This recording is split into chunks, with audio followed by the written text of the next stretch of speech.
There's been much talk about the launch of the new BRICS gold and commodity-backed currency and its effect on the US dollar as the world's reserve currency. The new BRICS currency will absolutely have an effect. Whether the BRICS Plus nations announce this currency this year or not, the intent to exit the highly inflated, faith-based fiat dollar is clear. Saudi Arabia, among many other nations, have already signaled their intent to join the BRICS alliance. This member alone will challenge the USD's 50-year record as the petrodollar. To bring context to the BRICS currency and gradual de-dollarization, we will hear from experts such as Luke Gromen. Macroeconomist Luke Gromen is founder of Forest for the Trees LLC. Jim Rickards is an American lawyer, economist, investment banker, speaker, media commentator, and New York Times bestselling author on matters of finance, geopolitics, and precious metals. The reaction to the Ukraine crisis in particular, the US and EU sanctions of Russia's FX reserves, I think are a Pandora's box that has been opened and I don't think can be reclosed.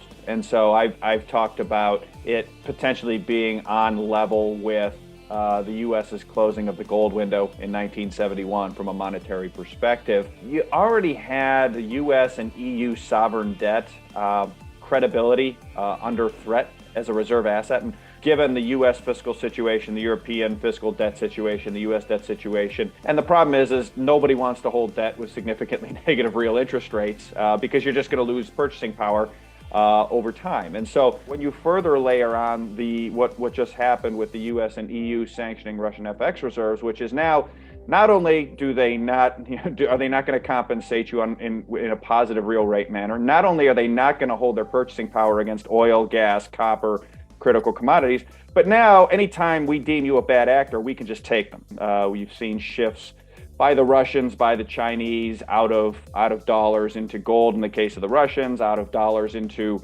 gold. I think it goes into things that better hold purchasing power, right? So it's going to be gold, hard assets. I think in terms of the impact on the dollar, I warned the Pentagon about this, and I warned the Treasury about this, because I know how economic sanctions work. I've been very involved in that from the point of view of the intelligence community and also advising the government. But they can be powerful.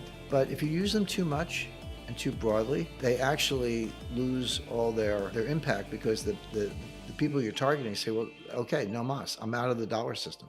You've done it one too many times. And this is an example of that. We've never frozen a central bank before. We have now. We've never kicked an entire country out of SWIFT with the exception of Iran, but that's a much more isolated case. We have now with Russia. And so instead of just sitting there saying, oh, gee, you got me, we can say, okay, let's go to a new payment system. Let's pick up a new currency. The Saudis are saying the same thing. And all of a sudden, if you're one of the top princes of Saudi Arabia, maybe Mohammed bin Salman or any of the top princes, you have a yacht in Monaco, you have a house in Aspen, you have who knows how many houses and palaces and yachts around the world, private jets, and they're like, actually, all that stuff could be seized, because that's what we're doing to the Russian oligarchs. Now, you can say it's for good reason, and Putin should have invaded Ukraine, I get it, but if you're a Saudi prince, if you're certainly a Russian, if you're a Chinese oligarch, how comfortable are you with the dollar right now? I'm going to suggest the answer, not very. They didn't think this through. They don't understand these knock-on effects.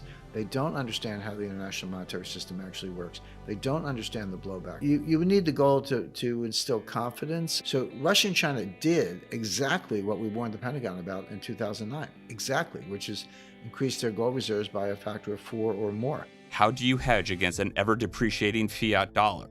Own the opposite. Sound money. Sound money is built with assets that have scarcity, a long track record of trust and value, and cannot be printed by central banks. Gold's track record is clear, and so is the US dollar's. Fiat currencies have come and gone, but all the while, gold and precious metals have stood the test of time. Get started protecting your retirement savings today. See the links in the video description to get access to the free gold investment guides from the best gold IRA and gold investment companies that we have personally researched and vetted. Thank you for watching.